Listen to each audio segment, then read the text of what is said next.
For the past 3.5 years of the war, an archive was established in the Ghetto by the Oneg Chabbat group. This curious name stems from the fact that the group convened on Saturdays, and for reasons of secrecy, the entire institution was called Oneg Chabbat.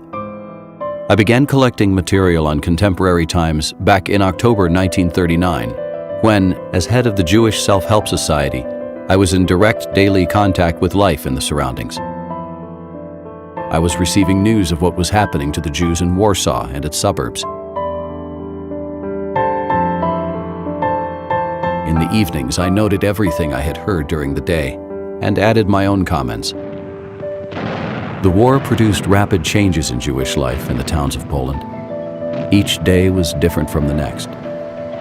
It was therefore important to capture every event in the heat of the moment, when it was still fresh and pulsating. A rich community life began to develop in Warsaw with readings, lectures, memorial meetings, and concerts, all of which broadened and deepened the Oneg Chabbat's work.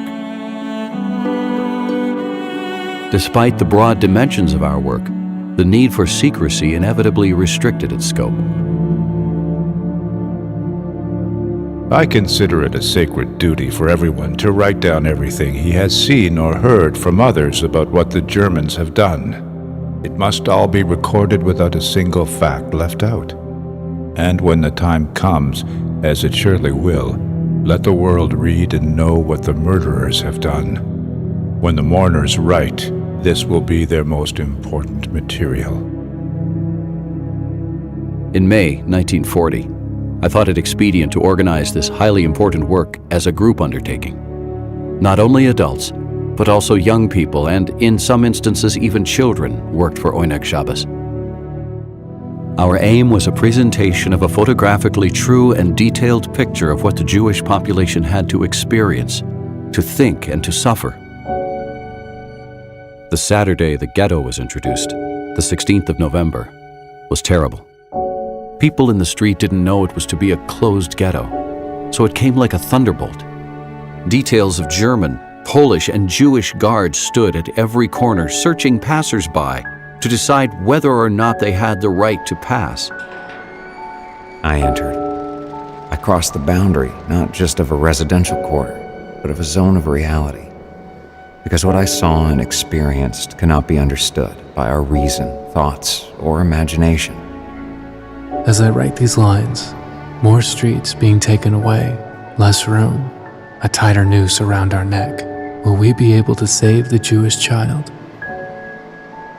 The world's turning upside down. A planet melts in tears. And I am hungry. Hungry. I'm hungry. So much material was collected that we all thought the time was ripe for a summary of the various problems and prominent phenomena in Jewish life. We colloquially termed this plan 2.5 years.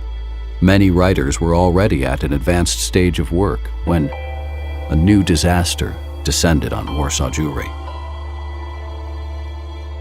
The deportation began on July 22, 1942. It marks a new period in the history of Warsaw Jewry, affecting also the nature of the Oneg Chabbat's work. There was an interruption of several months in our activities.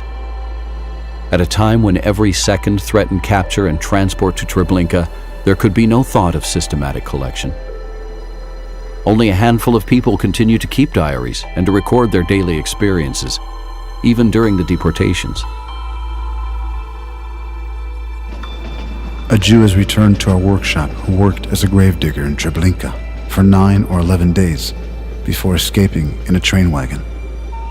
According to what he said, not only Jews from Warsaw are being exterminated in Treblinka, but Jews from all over Europe.